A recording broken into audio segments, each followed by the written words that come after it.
Hey everyone, welcome back to the Trendcrusher podcast. I'm Peter K. On this episode, I've got Andy Thomas from Rivers of Nihil. The band have released their self-titled album last week, and I have to say, since I've got the album over the last month or so, I've been listening to it a lot. Trust me, if you're a fan of not just progressive metal, but just metal in general, you will definitely enjoy this album. As always, link in the show notes. But before I get into my chat with Andy, I'd like to play a track from a band called Eschaton.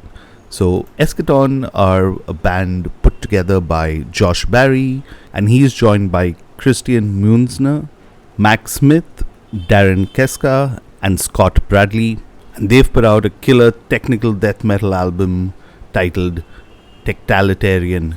Here's a track from it, Blood of the People.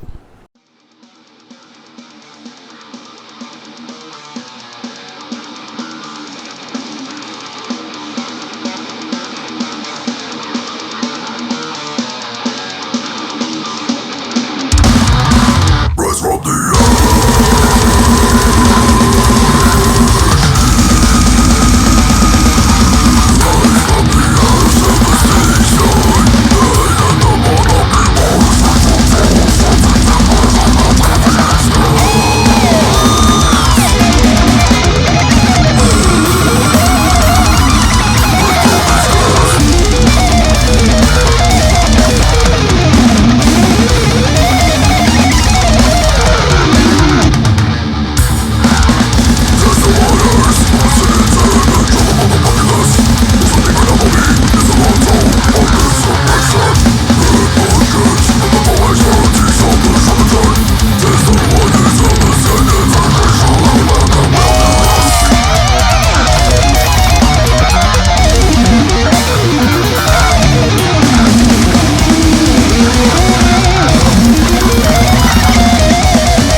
and that was Blood of the People by Eschaton of their album Techtalitarian.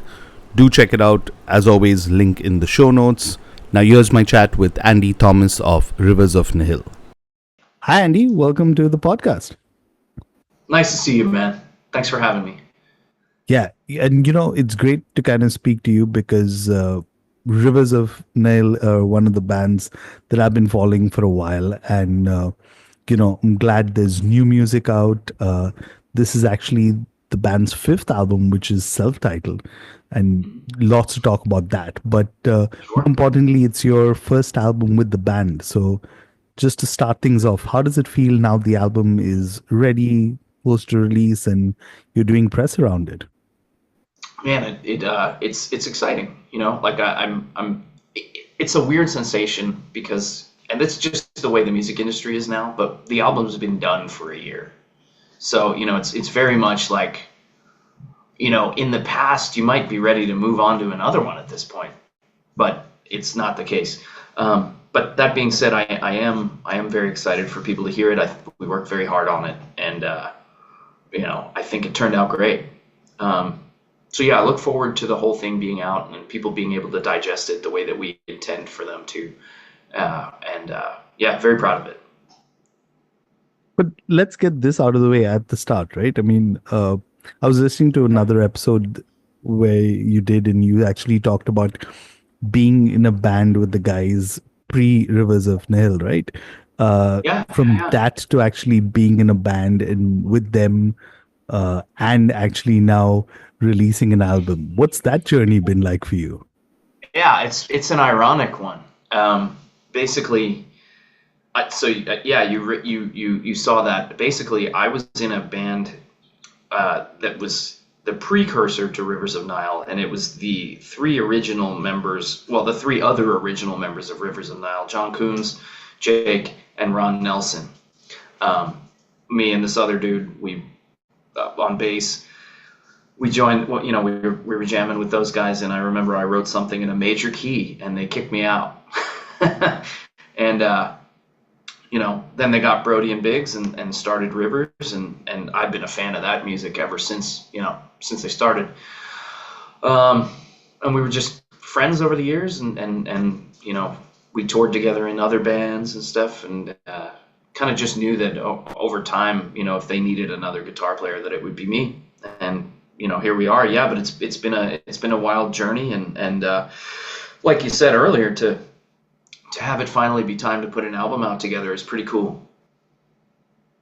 Yeah, and I was also referring back to the podcast I listened to, right? You actually started writing the album with the band in September 2023. So like you said, it's been quite some time since you all kind of had it all ready. But yeah.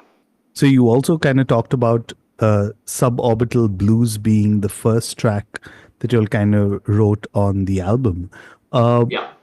What was it, if I may kind of like just dig a bit more deeper, right? What was it about that track that kind of made you realize, hey, this is something new for the band, and this is what's going to shape up to be what we now know as the self-titled album?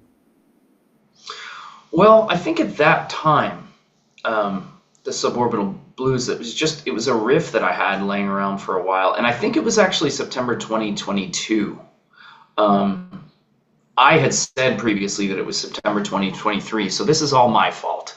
But it was 2022 because we were on tour with the Contortionist, and I think it was just very much a riff that we thought would sound very good in a room, sound very big. It's a heavy riff, and we just developed the song out of that. I don't know that it necessarily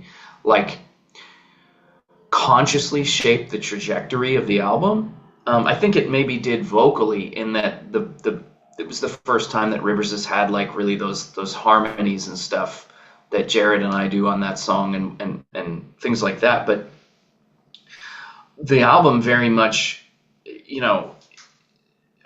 the way that I specifically view music, and I think the guys kind of are the same, although I try not to really speak for them and their thoughts, but we kind of let the songs do what they're gonna do. And if you listen to the album, there's a lot of very different songs on it.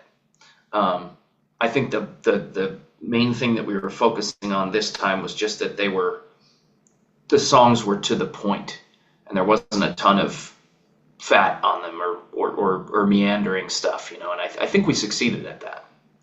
Okay, and it's interesting that you say like it was a riff that you thought sounded good to a room, right? Because I've always been curious when I talk to bands, right? Like there's some bands who kind of write music for themselves and what sounds good.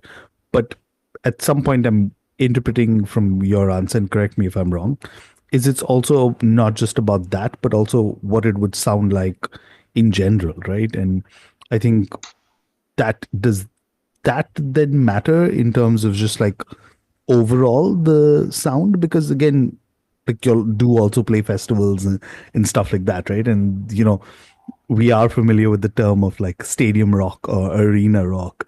So like Yeah. how does that kind of impact just like the discussion in the jam room or rehearsals? Well, I think a band would be foolish to not consider that, the live aspect of the song, because I mean that's where the song's going to live the most, right? You're going to play it live. And if you write a song that is like, this crazy showcase of very fast technicality, it's like that's respectable from like a technical standpoint. It's like someone who can lift, you know, bench press 500 pounds. It's like, wow, that's impressive. But that doesn't mean that when you play it in front of people, it's going to sound good. Because if you're playing in a room full of people, especially a big one, the things that sound, and I've said this a lot in interviews, but it's true, the things that sound the best are like slower, heavier riffs. It's an example that I always use. Not that I'm putting any of our riffs on this level. It's a legendary riff, but like Sad But True. It's like if you play a song like Sad But True in a room, it's going to sound massive. But if you're going, it's like that's gonna get lost in translation more often than not. So we think about when we put songs together and stuff, how will this sound in the live scenario? And I think a band would be wise to do that, because like I said, that's the most, you record the album, you rehearse, but the most time you spend with a song is playing it live. Okay, that's quite an interesting perspective. And another thought I had, right, and especially this is since I've been following the band for a while, is a few years ago, y'all put out an album like The Work, which again is not an easy album to kind of top off, right? Right. Musically, it got critical acclaim. What's that kind of going into the jam room, knowing that hey, like this is the kind of work that we have to kind of follow?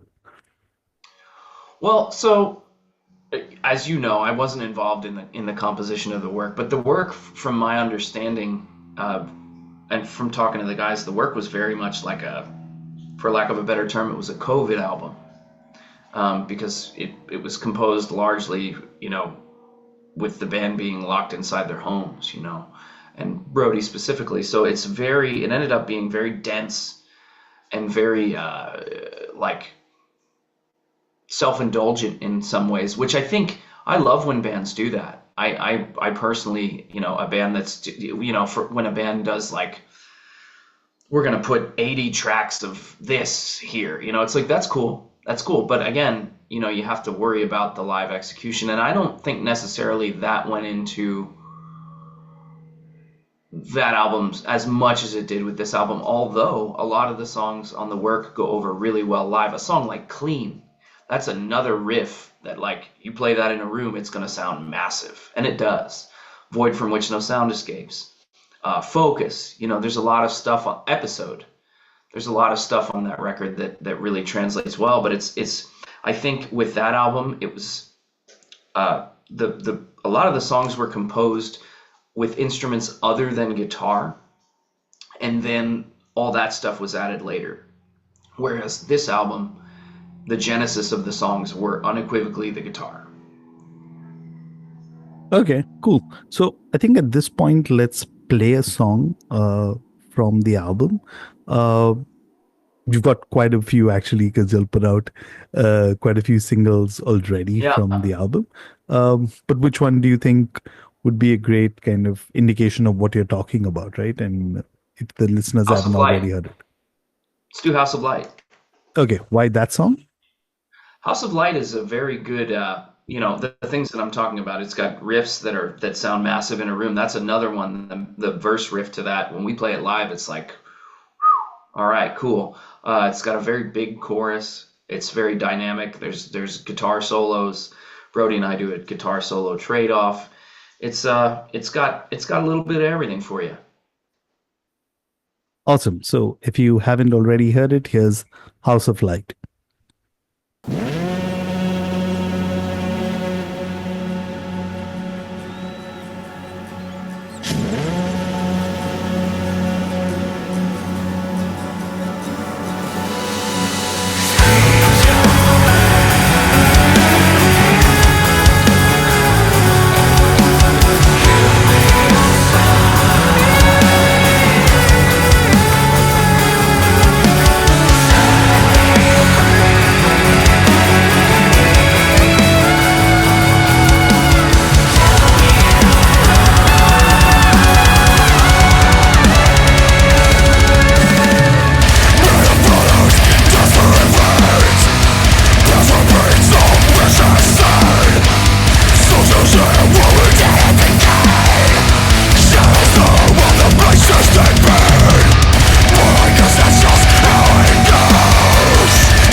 That was House of Light by Rivers of Nihil. And I've got Andy from the band with me. Now, Yes. I'm riffing off again, and thanks to someone else, I'm going to actually, I think, at this point, leave the episode because I heard it so much and I picked up so many notes from it. But just to quote you from that podcast, right? You actually said that, and again, you're not again attributing or too much to it, but Brody actually felt that that was one of the easiest albums to write. And I think couple of things I picked off of it, right? And correct me if I'm wrong. One is when you go from being locked in and writing an album and writing a dense album like that to finally like coming all together writing an album, which is I'm guessing how you all kind of wrote it, because that's the most immediate reaction. Automatically, that makes it easier. But also, I'm Right. guessing it has to do with the dynamic of the band, the Yes. fact that you all were touring, played the work live a bit on festivals and stuff like that. Um, what else do you think kind of made it easier from your perspective, not to kind of uh, talk about the other guys? Sure. I think the main thing that made it easier was and I'm not trying to be disparaging towards anyone, but the lineup shifts within the band have made the interpersonal dynamic very much improve, and also, everyone in the lineup is dependable personally and musically. So it's just we can trust each other to show up and do the job to the best of our ability together. Um, and that's made it easier. I think also, like from my understanding, Brody was pretty much solely in charge of compositions for the past few Rivers albums, and now having me in the band, I did it very respectfully, purposefully. I didn't, I want to preserve the legacy of their sound and the music that they made because I'm a fan of it above all else. But I had a lot of ideas too, and I think that made the well from which we were drawing musically deeper, and we had like more ideas. So literally just a sheer volume thing. I think it was those things that made it more of an easy album to get together. Okay, yeah, and fair enough. I mean, because on another podcast I was hosting a while back, and I can't believe it's actually been 4 years. We spoke to Brody, which is crazy to think about because just like Brody, we were also stuck in at home recording podcasts in our house, right? Right, So right. huge shift that's kind of happened. But yeah, before I kind of get into like the fun live stuff, right? One of the segments I do on the podcast is what are you listening to currently? So again, whatever it is, metal, non-metal, Sure. I don't know, instrumental music, classical music. Could you kind of pull up your Spotify playlist or whatever you listen to music on and share with everyone stuff you'd like to Yeah. recommend? So it's kind of interesting for me because music has very much become a job for me, and I'm thankful for that. I'm very lucky, so I don't want to come off. I'm not bitter in any type of way about that. But what it has done is it's kind of I don't listen to as much music as I used to because if I have spare time, it's very much I use that time to either practice Rivers music, learn new Rivers music, write new Rivers music, whatever it is. So I don't, the bulk of my music listening is really just at the gym, uh, and I do like so I let's see if I pull up Spotify here. I've been listening to Aranzi Pazuzu lately, just because that's pretty interesting stuff. Um, and I've been on a huge Typo Negative kick. Okay, interesting. So, I mean, those are kind of the two lately. The rest are just. I listened to the new Opeth album recently, um, and Nice. just different music podcasts. But yeah, the big. I think the thing I've listened to the most lately would be Typo Negative. Like I didn't, I every once in a while I go back and realize how much I love that band. Yeah. But I'm trying to think of like leg day with like, I don't know, slow doom. Yeah, yeah, that's how it works. But I mean, it's just I'm not, I don't listen to a ton of music anymore. But it's not that I probably should. I just don't really have the time. No, fair It's like enough. we did an interview in Germany when we were on our last European tour, and they asked us the same thing, and I was like, I haven't listened to music once on this tour.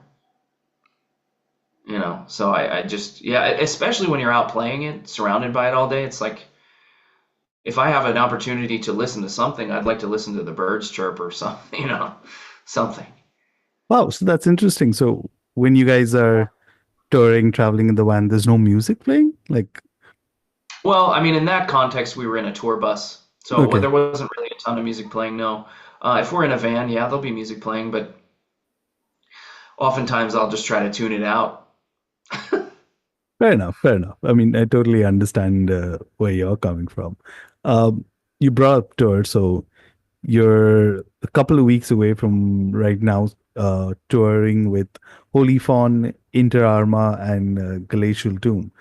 Yeah, And man. yeah, the last two are fucking intense and heavy bands. Uh, what are you looking forward to from that tour? Well, I've been a fan of Holy Fawn for a couple of years now, and it's funny because I live in the Phoenix area, and they do too, but I've never met any of them. So it'll be interesting to tour with people that I've never met that live right where I live. But they're a great band. I love that band. They're like heavy Sigur Rós or something. Um, Inter Arma, they're like their bass player is our sound guy, so we're all buddies. It's going to be a great hang. Yeah, they're a great band too. And Glacial Tomb, I have to say, I've never really heard. I've heard a little bit, and it sounds pretty heavy, but I haven't had a chance to really dig into their catalog or anything. So I look forward to just checking out some new bands and hanging out, playing some shows. Hopefully, people come. Okay, I mean, okay, let's flip this question around, right? And Sure.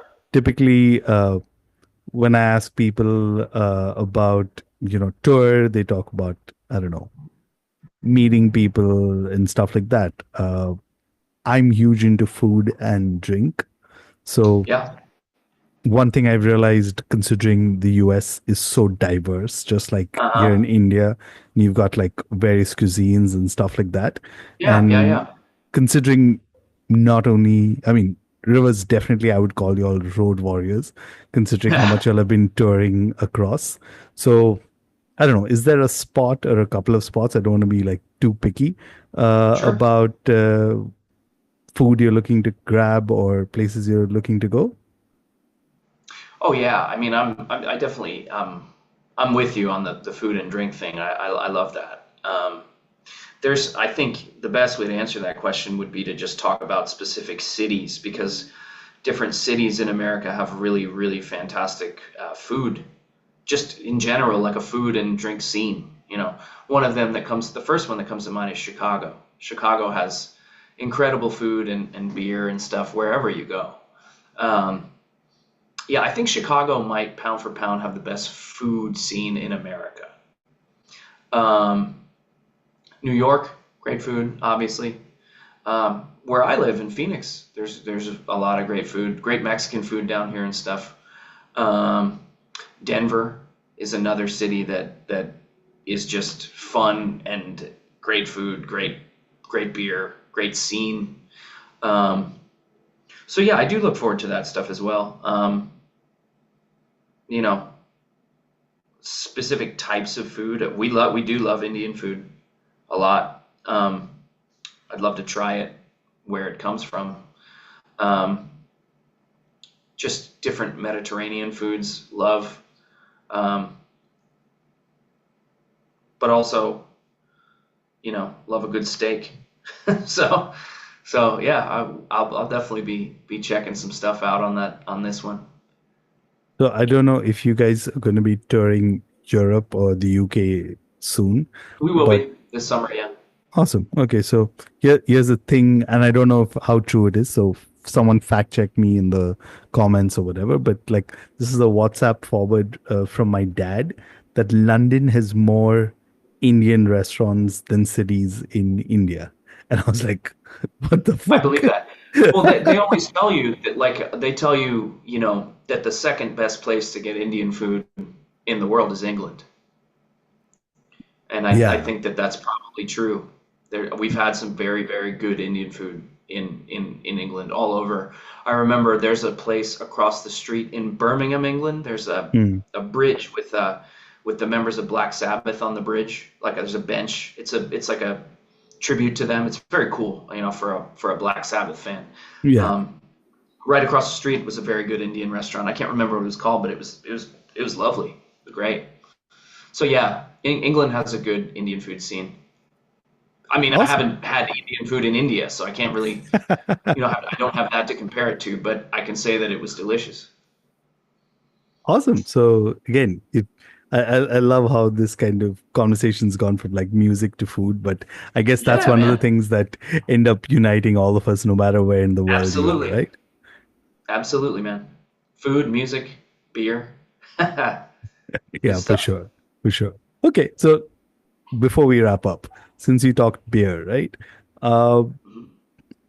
what would you say would be a Rivers of Nihil beer? What kind of style? We've actually had one. There's a brewery out here that I work for called Goldwater Brewing, and Okay. they make very good beers. And I think something that they excel at, even though it's not necessarily what they're known for. They're known for their IPAs, but their hazy IPA is the one that they really are known for. But they do West Coast IPAs really well, and they brewed us a West Coast IPA. Actually, I'll show you real quick. I have a. Hold on. Yeah, they made us this beer. So Oh, they made a West nice. Coast IPA for us, and it was delicious. You know, so what would our beer be? Probably a West Coast IPA. But I'm way into like imperial stouts and stuff too, so that could work depending on the time of year. But the thing is, being in Arizona, nobody wants an imperial stout in August. Yeah. Yeah. Yeah. I mean, like even here in India, if you can imagine, it's just like hot and muggy Oh at any yeah, given point of the day. So like the fact that because you drink stuff. it's humid there, right? Yeah, yeah. So you don't want to Yeah. be drinking stouts, but like I am partial to New England IPAs. There are a few companies that do New England Yeah, IPAs. So hazies. Yeah. yeah, so nice. Well, Awesome. if you ever So find yourself in Arizona, I'll point you to some real good New England style IPAs. for sure, man, I'll take you up on that. But Please do. Yeah. before we wrap up, right? Final words for everyone who's tuned in so far.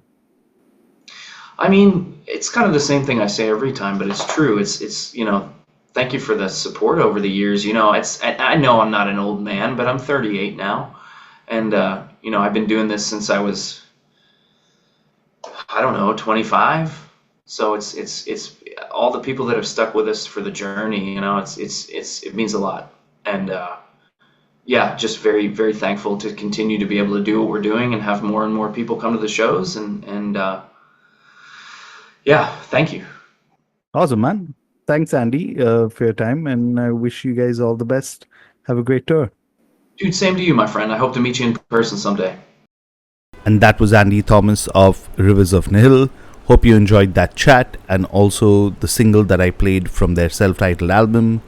Do support them and check out their music on whichever streaming platform, or hey, why don't you pick up a copy of the album on Bandcamp if you prefer that. If you're a band or a label and you want to get featured on the podcast, hit me up, trendcrusher@gmail.com, or follow me on social media. I'm Trendcrusher on all social media platforms. Hit subscribe, follow on whichever platform you're listening to this episode on.